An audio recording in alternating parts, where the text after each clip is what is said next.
கிருஷ்ணகிரி பாலியல் வன்கொடுமை வழக்கில் சம்பவத்தில் எலி பேஸ்ட் தின்று தற்கொலைக்கு முயன்ற சிவராமன் மரணம் அடைந்திருக்கிறார். விவரங்களோடு செய்தியாளர் கோகுல் இணைகிறார். கோகுல், இதுவரை என்னென்ன விஷயங்கள் எல்லாம் நடந்தது அப்படிங்கறது விரிவா நீங்க தெரிவிக்கலாம். கிருஷ்ணகிரி மாவட்டம் பர்கூர் அருகே இருக்கக்கூடிய கந்திக்குப்பம் பகுதியில் செயல்பட்டு வந்த ஒரு தனியார் பள்ளியில் ஆகஸ்ட் மாதம் 5ஆம் தேதி முதல் 9ஆம் தேதி வரை ஒரு NCC முகாம் நடைபெற்றது. இந்த முகாமில் பங்கேற்ற 8ஆம் வகுப்பு மாணவி ஒருவருக்கு உடல் உபாதை ஏற்பட்டு அவருடைய பெற்றோர்களிடம் தெரிவித்திருக்கிறார். இதனையடுத்து அவரை மருத்துவமனைக்கு சிகிச்சைக்காக அழைத்து சென்ற பொழுது அவர் பாலியல் தொந்தரவுக்கு உள்ளாக்கப்பட்டிருப்பது மருத்துவமனை மூலமாக தெரிய வந்தது. இதனையடுத்து மாணவியிடம் விசாரித்த பெற்றோர் பர்கூர் அனைத்து மகளிர் காவல் நிலையத்தில் புகார் தெரிவித்திருந்தார்கள். அனைத்து மகளிர் காவல் நிலைய போலீசார் விசாரணை செய்ததில் அந்த NCC முகாம் என்ற முகாமை நடத்திய பயிற்சியாளர் சிவராமன் என்பவர் ஒரு 13 மாணவிகளிடம் பாலியல் சீண்டல்களில் ஈடுபட்டதாகவும் ஒரு மாணவிக்கு பாலியல் தொந்தரவு கொடுத்ததாகவும் விசாரணையில தெரிய வந்தது. அது மட்டுமல்லாமல் அந்த பாதிக்கப்பட்ட மாணவிக்கு இந்த சம்பவத்தை வெளியில் யாரிடமும் தெரிவிக்க வேண்டாம் என்று மறைப்பதற்காக அவருக்கு கூடுதலாக பதக்கம், கேடயம் உள்ளிட்டவைகளை வழங்கியதும் தெரிய வந்தது. இதற்கு பள்ளி நிர்வாகமும் உடந்தையாக இருப்பது விசாரணையில் தெரிய வந்தது.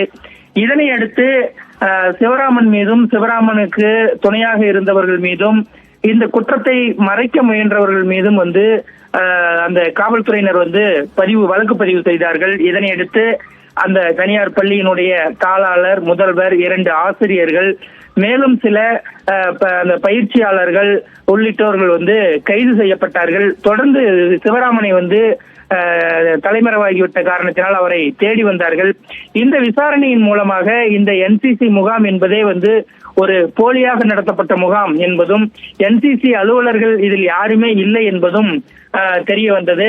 குறிப்பாக சிவராமன் அந்த கிருஷ்ணகிரி மாவட்டம் காவேரிப்பட்டினம் பகுதியை சார்ந்தவர் என்பதும் இவர் நாம் தமிழர் கட்சியினுடைய இளைஞர் பாசறை மாவட்ட செயலாளராக இருந்து வந்ததும் விசாரணையில் தெரிய வந்தது. அது மட்டுமல்லாமல் இவர் தன்னுடைய விசிட்டிங் கார்டில் BA LLB முடித்த ஒரு வழக்கறிஞர் என்று வழக்கறிஞர் சிம்பலுடன் கூடிய கார்டை அடித்துக்கொண்டு பலரிடமும் பழகி வந்திருக்கிறார். இவர் காவேரிப்பட்டினம் அரசு ஆண்கள் மேல்நிலைப் பள்ளியில் படிக்கும் பொழுது NCC மாணவராக இருந்திருக்கிறார். அதன் மூலமாக சில NCC அலுவலர்களுடன் தொடர்ந்து இவர் தொடர்பில் இருந்து வந்ததும் தெரிய வந்திருக்கிறது.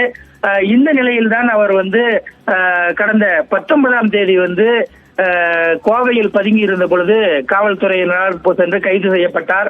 அப்பொழுது கைது செய்யப்படும் போது அவர் அங்கிருந்து காவல்துறையினரிடமிருந்து தப்பிக்க முயற்சி செய்யும் பொழுது கீழே விழுந்து காலில் எலும்பு முறிவு ஏற்பட்டு அவருக்கு கட்டுப்போடப்பட்டு சேலம், அதாவது கிருஷ்ணகிரி அரசு மருத்துவமனையில் அவர் சிகிச்சைக்காக அனுமதிக்கப்பட்டு அங்கு சிகிச்சை அளிக்கப்பட்டு வந்தது.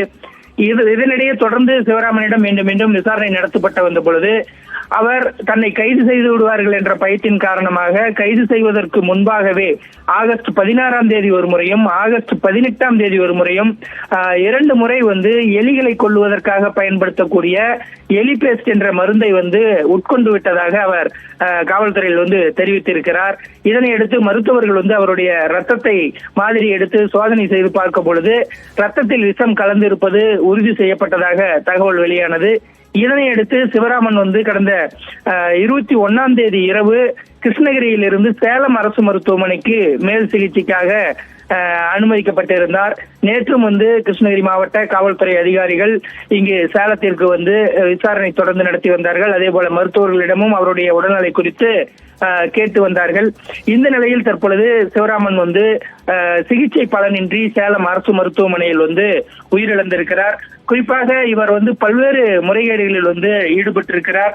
இவர் வழக்கறிஞர் என்று கூறிக்கொண்டு பலரிடம் மோசடியில் ஈடுபட்டதாக தெரிய வந்திருக்கிறது. குறிப்பாக 2 நாட்களுக்கு முன்பு கிருஷ்ணகிரி மாவட்டத்தில் இருக்கக்கூடிய நாம் தமிழர் கட்சியை சார்ந்த ஒருவரும் அவருடைய குடும்பத்தாரும் மாவட்ட காவல் கண்காணிப்பாளரிடம் ஒரு மோசடி புகார் கொடுத்திருந்தார்கள்.